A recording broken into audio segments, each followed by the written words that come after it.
Hey guys, Hayden here again from Alarm Systems Store, and today I'm going to be installing this smart water valve and meter from Alarm.com. This is actually a very handy device. It allows you to not only monitor usage in gallons throughout your home, but it also has a high and low flow meter so that it can detect leaks from a large leak from a busted pipe to even a slow trickle, if you just leave the sink on. This inside that case there is two pieces of pipe. One holds the valve and one has the meters attached to it.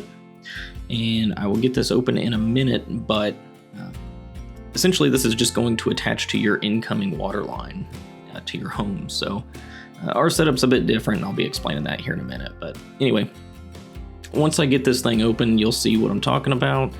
That pipe and the devices attached to it are the valve and meters. There's really not much to it, but that gray piece there is the valve, and the other two pieces attached to the longer section of pipe are the meters.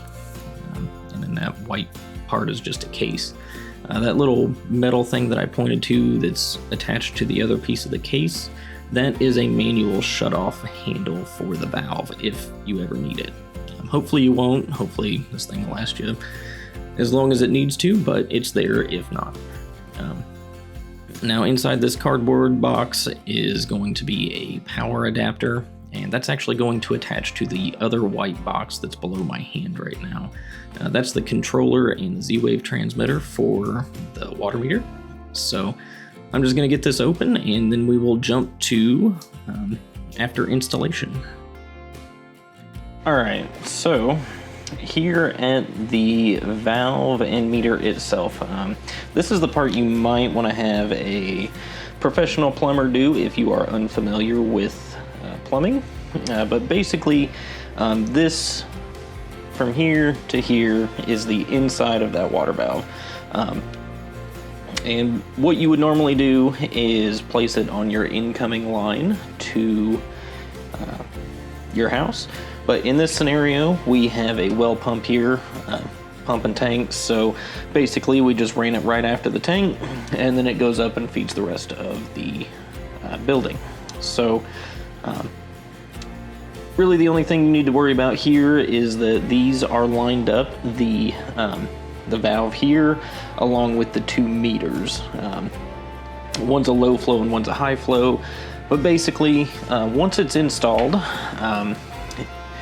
we need to get our wires hooked up real quick.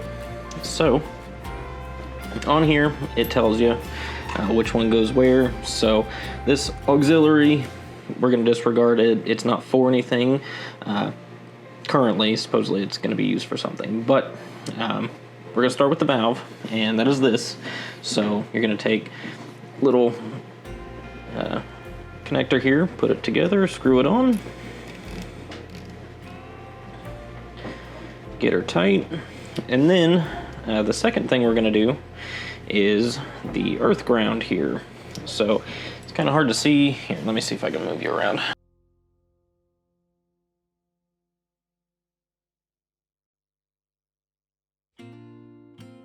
Hopefully you guys can see that well, but basically right here is a little clip, and that earth ground connector is going to slide right on there. It's just a little quick connect, just slide it right on. And the next one is for the high flow, and that is this black piece right here. So this only goes on one way, but basically just slides right down in and then clips on. So once you hear it click, or if you don't, kind of pinch it on there. Basically just make sure it's seated, and that is your high flow. And then the last one we need to hook up is the low flow valve. So it's got another nut connector. I don't even know what you call them. These little screw-on connectors. Basically, put it together, screw it on. Once it's in tight, then you are good to go. Those are your only 4 connections to get this water valve up and going.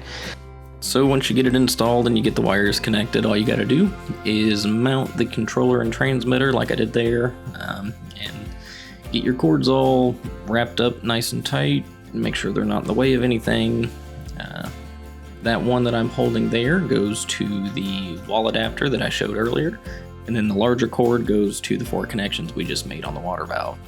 Here in a second, I'm going to show how to enroll it on Alarm.com, so I will be right back. Alright, so here we are at our Alarm.com account, and I actually already have the water meter enrolled right now, and that's because it has a calibration period of about 3 days that it has to go through before it starts showing proper usage. So I left it enrolled so that I can show you guys usage on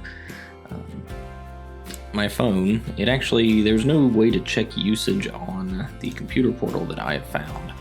For whatever reason, it doesn't seem to show it on here, but it does show up on the phone, and I'll show screenshots of that here in a moment.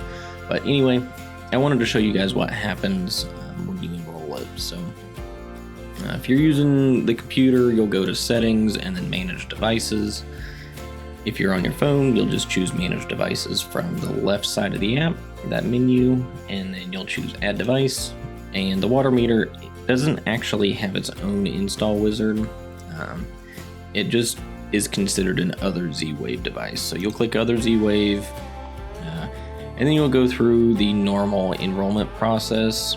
Basically, it puts your system into add mode. And then once the system's in add mode, you'll just click next.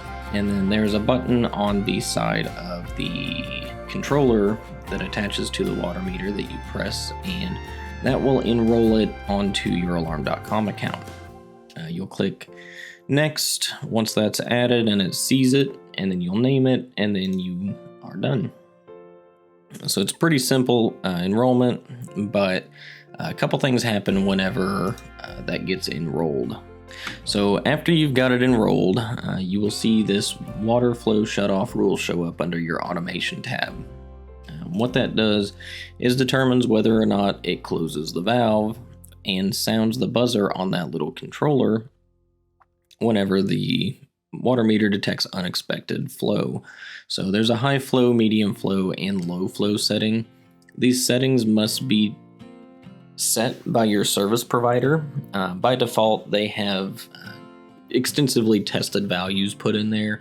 So 95% of the time you probably won't have to change it, but if you have like an irrigation system or a sprinkler system, anything that uses high amounts of water for long periods of time, you might want to have them adjust it so that it works for you.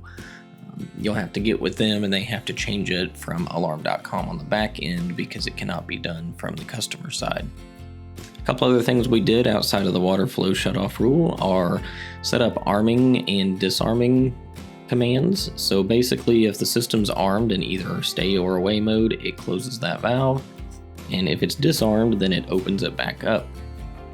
You can also set up flood sensor rules. So we have 3 flood sensors. So if an alarm is triggered on any of those 3 flood sensors, it shuts off the water meter. Now, one thing to keep in mind if you do this, the disarm command will actually override these 3 alarm triggers. So let's say you have a flood sensor go off, it sets your alarm system off. You have to disarm the system to get it to chill out.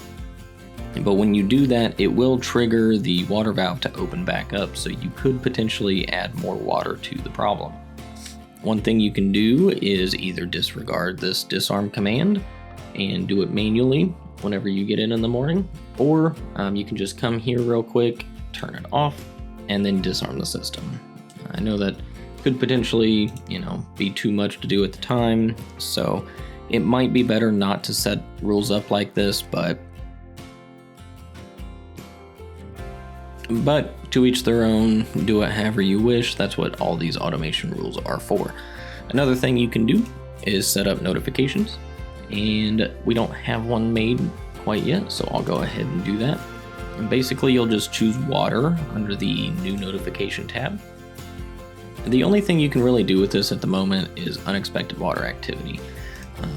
We were hoping for maybe like a gallon usage setting where you could set up when this amount of gallons is used, for the month or for the week, whatever it is, it notifies you. Hopefully Alarm.com will add that in the future, but for right now, we just have the unexpected water activity. And what that does is notifies you if it sees unexpected water flow of any kind, whether it's high, medium, low flow, or if it just happens to see it when it doesn't think there should be water flow. Make sure if you set up a notification, you choose the device that you want to use, which for us is the Alarm.com water valve, and then make sure you add recipients to it. I'm not going to do all that right now, so I'm just going to back out, but that is where you would set up that notification. And I also want to show what usage looks like on the phone app. The computer portal doesn't show it, so here are some screenshots showing monthly, yearly, and daily water usage. So as you can see, anytime water is used, it raises a little bar there on that graph, and if you click on it, it will show you exactly the amount that was used.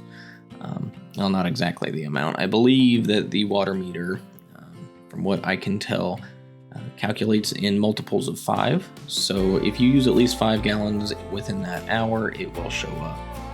So that's going to do it for me. There's not a whole lot more that I can do with the water meter at the moment. I am hoping that eventually Alarm.com adds some more features. I know they're still working on it. It's still fairly new, but things like notifications for gallon usage would be great. If the gallon usage was more accurate rather than being in multiples of 5, that would also be desirable. Otherwise, this is a great device though. I mean, it catches even the tiniest of leaks. That low flow sensor is incredibly sensitive, and it watches out for a period of 2 hours where a very low amount of water is used. So if you got even like one bad connection in your plumbing, it could save you a lot of money in repairs in that area. And it can also save you on water costs just by setting up those automation rules. So if you guys have any more questions or are interested in purchasing it, head on over to alarmsystemstore.com and we can help you out. Otherwise, I will let you guys go. Like and subscribe. And if you have any comments, leave them down below. And I will catch you guys on the next one.